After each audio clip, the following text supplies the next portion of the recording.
Hi, everyone, and welcome to HR Works, brought to you by BLR. I'm your host, Steve Bruce. HR Works provides clear, relevant, actionable information on topics that matter to HR professionals. When you're armed with best practices and strategies to attract, retain, and engage top talent and deliver exceptional value to your organization, HR Works. We hear a lot of talk expressing concern about the underrepresentation of women in corporate boardrooms. And we know that one substantial factor that can slow down the professional advancement of women is starting a family. But what can actually be done to minimize the disruption of women's career paths, especially for working mothers? Today we're going to take a look at one employer who's been successful at helping working mothers make a smoother transition back to work and achieve a healthy work-life balance after having children.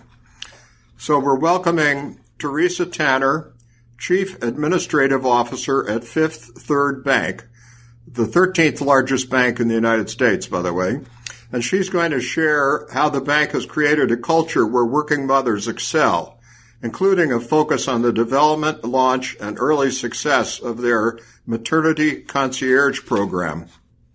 And then Charnella Grossman, Fifth Third's Vice President of Portfolio Management, will share her experience with the concierge service and other policies and programs that she's seen support women during her time at the bank. And finally, we'll get key insights from Julie Nugent, Vice President and Center Leader at Catalyst Research Center for Corporate Practice, on how forward-thinking companies can make greater efforts to help new moms transition back into the workplace, including some actionable takeaways, some fresh ideas, and some practical first steps. Teresa, Charnella, and Julie, welcome to HR Works. Thank you. Thank you for having us. Thanks so much. Hi, good morning. So let's begin with Teresa. Research from all over the world confirms the benefits of gender-balanced leadership. Yet Catalyst data show that only 20% of board seats at Fortune 500 companies are held by women. So, Teresa, you're one of those leaders. Can you tell us how Fifth Third is addressing the issue of underrepresentation of women in senior leadership roles? Sure, I'd be glad to. And this really is such an important strategy for us because we do believe that having the right representation at the board level, at the senior executive level, is absolutely necessary for us to be the best bank we can be. We want all perspectives around the table. First, let me say that I'm really proud at a board level we have over 30% representation of women, and that is so important to us. Our board chair is a woman, and so we do believe and model that leadership behavior from the very top. We have over 60% women across our entire franchise. However, we don't have enough representation of senior women at the very top of our executive ranks. We're at about 23% right now, and that is not a number that's good enough for us. So we have really taken a very strategic approach to figuring out why we don't have that internal pipeline, what's happening, and how do we develop our women to make sure that they can be ready to take those positions at the top. As we began doing more and more research, we saw that there was a critical time in the lives of our women around mid-career when they were beginning to think about families and having children and that critical time in a woman's life where there's just a lot to juggle, a lot they're going through. And we saw that we were having twice the rate of attrition at that level as any other level in a woman's career. And so we began talking to our mothers, to those mid-career professionals to find out what were the challenges. And we saw that this was a critical time in their life. So with that information, we decided we can help. There are some solutions we can put in place to make that transition easier. So the maternity concierge idea was born. We jumped in and co-created that with our partner, Best Upon Request, who does broad concierge services. And we began to develop a program that our mothers could use the minute they found out they were pregnant all the way until that child turned 1. And we want to be with them during that journey and be that personal assistant to offer them a variety of services. Well, this sounds very interesting for everybody, I think. Let's see if we find out a little more about this concierge program. Can you describe it in some more detail and tell us how the bank came up with that idea? Sure, and it really was by talking to our employees. I remember the day I had a group of women, and we were talking about all the wonderful benefits of working at Fifth Third and everything that we could offer women. And one by one, the hands started coming up and saying, yeah, that's great, but, when we are beginning to have families and juggle new kids and maternity leave and navigating that process and, all of a sudden our to-do list explodes, we need help. That's really how the idea was born. And so we already had a general concierge program. Again, went to our partners best upon request and said, how can we develop something special here? So this program really is concierge that are dedicated directly to these women who are pregnant. And we help them with anything they need. We can do their grocery shopping for them. We can help them plan for gender reveal parties. We can help them get registered for their baby shower, pack their baby bag. I mean, we can do so many things to help them and take that to-do list off their shoulders so they can focus on work when they're at work, focus on home. And then that critical time when they're coming back to work, which is why we want that kind of personal assistant, personal concierge to follow them all the way up through that first year, because that transition from, especially for those new first-time mothers, being a mother now and working, how can we help them through that transition period?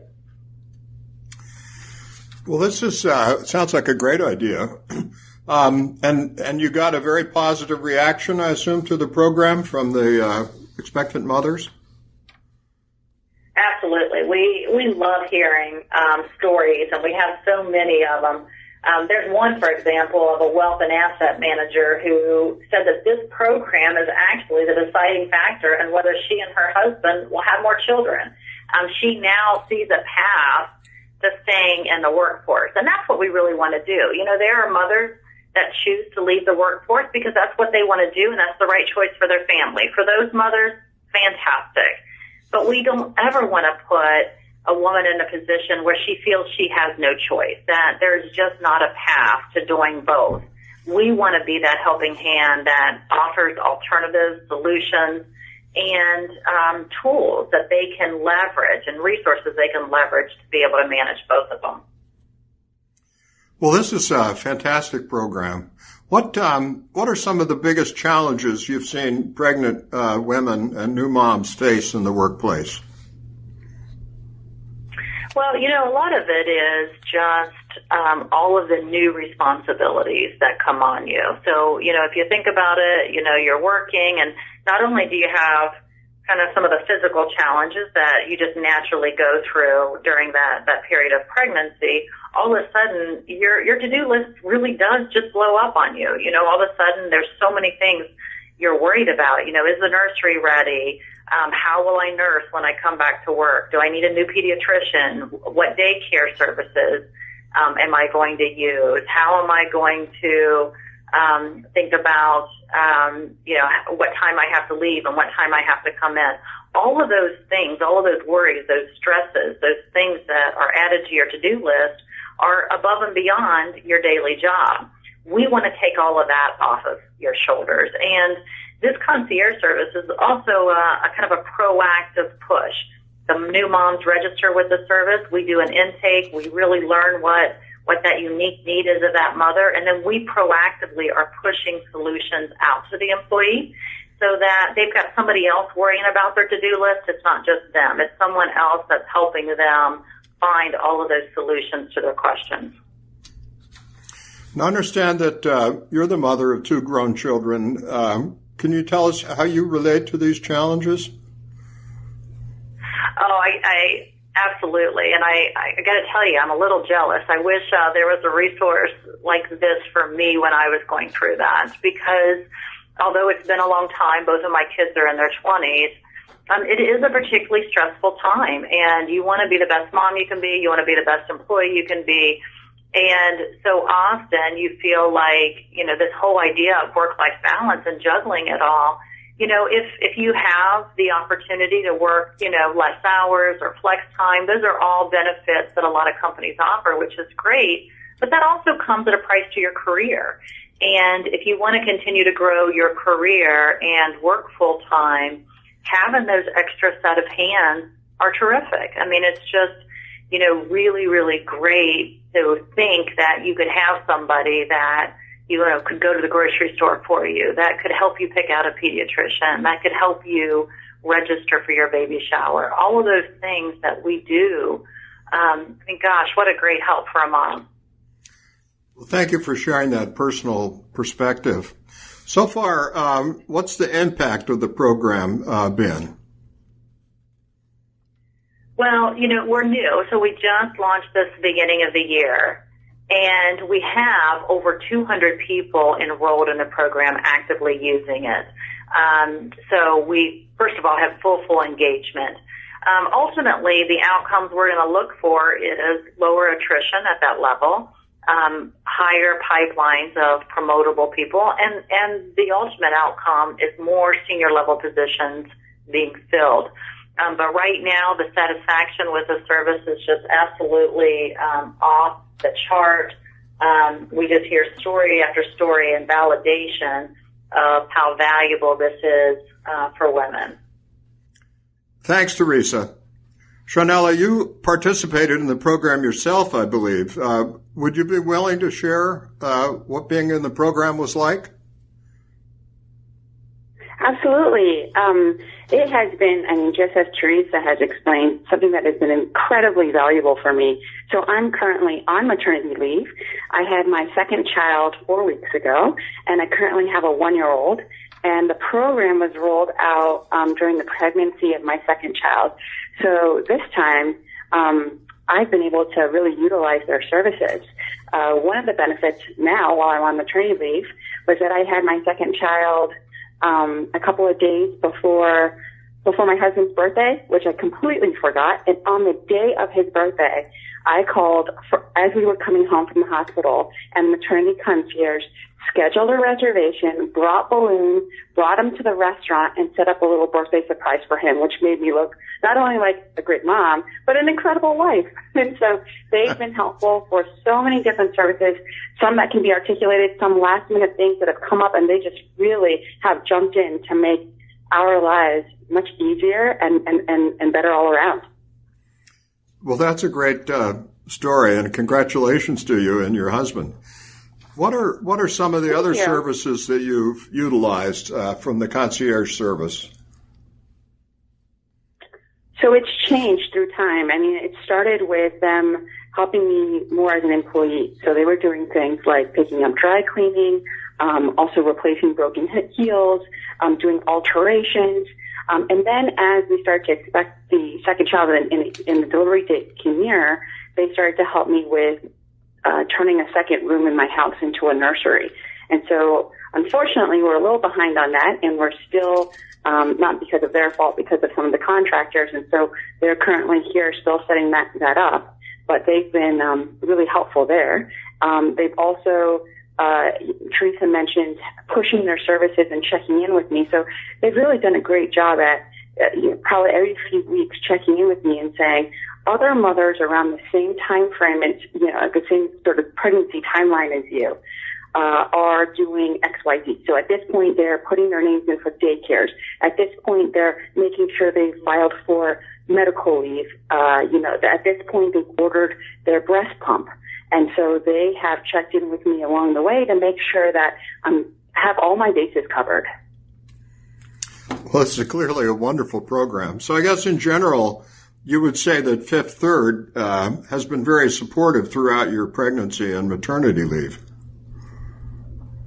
Oh, definitely. Aside from the maternity concierge program, which is a benefit that I haven't heard of other companies offering, Fifth Third recently introduced an extended paid leave policy, and it's not just for moms, it's also for dads and also for those who are adopting or fostering a child as well. So I really feel like I'm at a company that has prioritized this time. It's really important time in a new mom's life. Well, thank you for sharing that. And do you think this new program is going to make transitions easier for other new parents?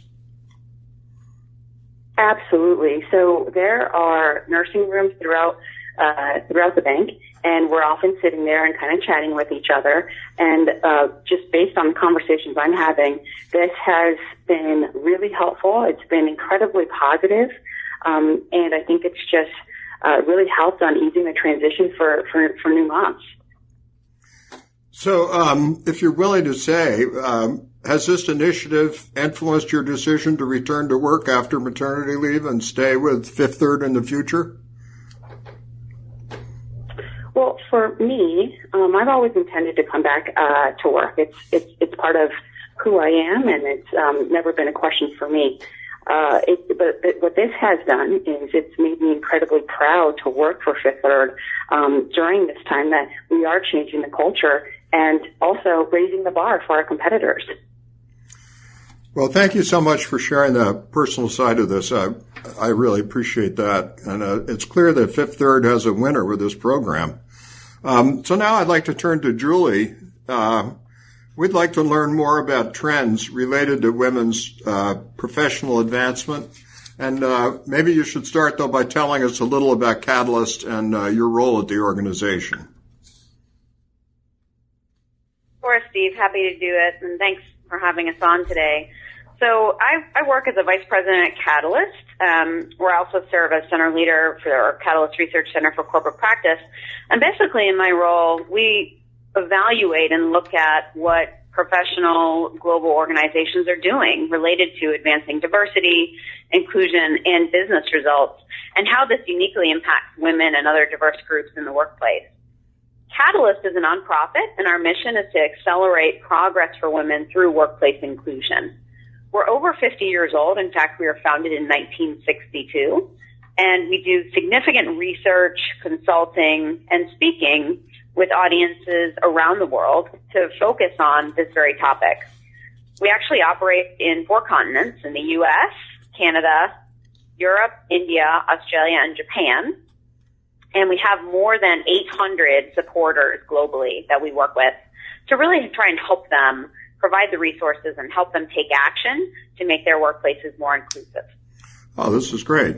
So how did Catalyst and Fifth Third initially establish a relationship? Yeah, so Fifth Third is a supporter organization of Catalyst, what I just referenced, more than 800 global supporters. And we've been working with Fifth Third to support them with resources and research and really help, provide access for their employees around our tools and our knowledge on this very topic of advancing both women in the workplace as well as driving inclusive cultures. And through this collaboration, in fact, we learned about the innovative maternity concierge program and Fifth Third's focus on providing women and families support during this critical time, which we know through our research and host of work with clients and others that this is actually really very important. Well, I know Catalyst has done extensive research on not only trends related to women's professional advancement, but also how diverse leadership contributes to business success. So what does that research tell us about how the underrepresentation of women in key leadership positions affects companies? Sure. And it's first important to note that progress to parity in leadership has stalled at all levels. I was actually, thrilled when Teresa earlier told us that Fifth Third has over 30% of women on its board of directors, and the board chair is a woman too. That's actually fantastic news. What we've seen in tracking the numbers around women CEOs and also looking at just more holistically women in leadership and across managerial ranks and leadership ranks, we've seen that these numbers, in fact, have stalled. We've been tracking women CEOs since in the 40-plus years we've been tracking, which is since the Fortune 500 first included a female CEO, which is in 1972. We've seen that the percentage of female CEOs has climbed, and I'll use that word loosely because it's been quite slow, and we only just broke the 5% mark in 2017. So what that means is at this pace, we won't even get close to parity or 50% in our lifetime. So we've seen very little progress. And what we do know, of course, is that having women in senior leadership roles, in the boardroom, at the table makes companies more competitive. You know, there's significant research and the business case is clear. More diverse teams, more diverse organizations achieve better results. So it's always positive when more voices are heard and more diverse voices. And as I had mentioned, you know, having everyone at the table and lending a hand in making those decisions and influencing decisions is really critical. And we've seen this time and time again. So it's definitely a barrier that affects many organizations right now, and it's something that a lot of companies in our society at large is facing. Well, more specifically, what are the most common barriers that organizations face when they try to achieve a more diverse senior leadership? Yeah, so women continue to face barriers that are complex and in fact quite ingrained in the workforce. And in particular, what we've seen in our research is that women of color continue to deal with even more entrenched hurdles. Just kind of the bottom line on this is we know from our research that gender stereotypes and unconscious biases create predicaments for women leaders in particular. Women are often evaluated against what we see as sort of a masculine standard of leadership. And what that means is that can really put women in double bind and potentially undermine their leadership as well as their career advancement opportunities. This sort of double bind is a stereotype that men typically take charge and women typically take care. And this relates to a lot of particular issues in the workplace, and especially for women, but I often equate it to the Goldilocks syndrome. Women are perceived as either too soft or too tough, but never just right. And that can be very challenging for women specifically. So these stereotypes are pervasive, and we see that, in many workplaces, it's very difficult because of unconscious biases and other stereotypes that are well ingrained. When women are excluded in this way, we often call it a death by 1,000 cuts. You know, there's so many different microaggressions that send messages that women don't belong, they aren't in a role to be leaders, etc. Not calling on women in meetings or cutting them off while they're speaking or sharing ideas, excluding them from particular, social events or meetings, or having even some of those bathroom conversations, which we've heard about in the past. Those are all things that can be damaging for women in particular, and we do see that they still exist in the workplace. As I had mentioned earlier, when we think about women of color specifically, or Black, Latina, and Asian American women, there are even more hurdles that they face. And our research has shown that there is what we call an emotional tax that is levied on Black employees, specifically Black women. And it's, in essence, a psychological burden that leaves many Black professionals feeling like they have to outperform and outwork and be on guard against discrimination or biases. So all of these things, as you can imagine, can be challenging for women in particular in the workplace, and can really weigh on someone as you're trying to do your job, but then also trying to navigate all of these other things that are going on. Well, thanks very much for laying those out for us. Now, based on those initiatives and benefits at Fifth Third that we talked about earlier, would you agree that it set itself apart from other employers in this regard? And have you seen similar benefits like the maternity concierge program at other companies?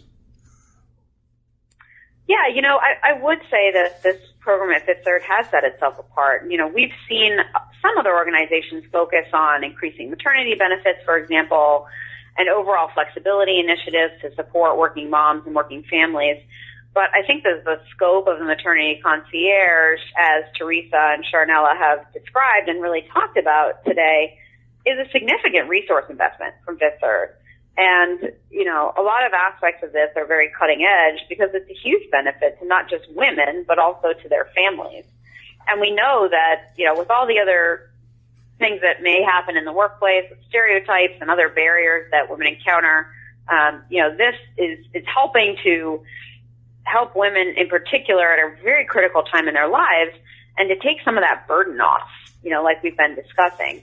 We know from our research that when women are thinking about and starting to or expanding their families, a lot of critical decisions are made, and it can be overwhelming.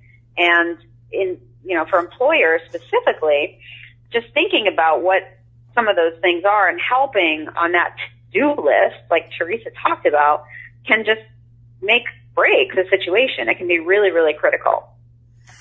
All right, let's talk a little bit more specifically about that. What kind of actionable steps would you recommend to other forward-thinking companies that they could take to support new moms with their transition back to work? Yeah, so I think certainly providing resources like Fifth Third does with the Maternity Concierge program, but even beyond that, providing education for managers and leaders so women feel supported along the way, so that there's really an expectation that's clear and that all parties, know exactly kind of what to expect, or at least are having a dialogue around it. To provide support systems is also really critical. We've seen, for example, some organizations have mentoring moms initiatives for moms to connect at different places along the way, whether that's when a woman is pregnant, whether that's, during pregnancy or even post when folks are transitioning back to work. It's just a really great way for moms to stay connected. Another piece there could be around a working parents network, so that both working moms and dads can share best practices and network and share information. We've seen companies as well focused on that, which I think can be extremely helpful. And then certainly, and very importantly, providing flexibility. And what I mean by that is not just sort of on the books. Many companies have policies in place, but actually supporting a culture that values flexibility, which in turn supports all talent, including women, including men, and anyone, during this critical time, really making sure that the company walks the talk when it comes to flexibility and having, flexible schedules and leaders who really prioritize that. Well, that's helpful. If we have companies that don't have any sort of programs in place that are focused on retaining female talent, what first steps would you recommend they could take that would have a significant impact? Yeah, Steve. So, we've worked with many companies, as I mentioned, globally on these topics. And I think that there are a couple of things that come, right to the top every time. And that is certainly the importance of sponsorship. So what I mean by that is having someone advocate for you and having those important advocates in the workplace that can really talk about your accomplishments and help you in both mentorship as well as sponsorship behind closed doors and really talk about what you're doing and provide excellent expertise. And that's certainly especially important for women and women of color. Paying closer attention to the experiences of women of color, certainly, like we talked about, this emotional attacks, is something that's even more important for workplaces to be attuned to and to really understand and have dialogue around. And definitely engaging men in the dialogue and the action planning. It's important, and we've seen this time and time again, that having male champions, in addition, certainly, to women who are also championing these efforts, is really critical. And by having colleagues really working together in the workplace, that's the best way to develop inclusive work cultures. And for something like, when we're talking about maternity benefits or flexibility, it is really critical that everyone is part of the dialogue and involved. Well, thanks, Julie, so much for sharing that with us. To sum this all up, any final recommendations from our listeners, from any of the three of you? This is Teresa. The only thing that I would add is we have a real opportunity here to change the rules of the game. As Julie noted in her opening comments, we are not making the progress we need to make, and we are not on pace to make the progress we need to make. And so with that being said, we have to step back, company by company, individual by individual, and ask ourselves why and what can we do differently. I think there has been a number of great programs that companies have put in place in the past, whether it's flex time or expanded maternity leave benefits or development programs. but they're not working. And what we have to do is say, how do we equip these women? How do we level the playing field? How do we equip them to contribute to their careers in the same manner that men can contribute to their careers? So I'm really proud of the Maternity Concierge program, but this is just the beginning. We have to bring different solutions and better thinking to this problem. And as we do that, program by program, innovation by innovation, hopefully we will see different outcomes in the future. Well, thanks very much. So, Teresa, Sharnella, Julie, thanks so much for joining us today and providing all these helpful insights, and especially for some very personal perspectives. Thank you. Thank you so much. In our next episode of HR Works, Stacy Honke, a mentor to C-suite executives, will talk with us about how leaders aren't as influential as they could be and provide a step-by-step method for communication that influences people to take action.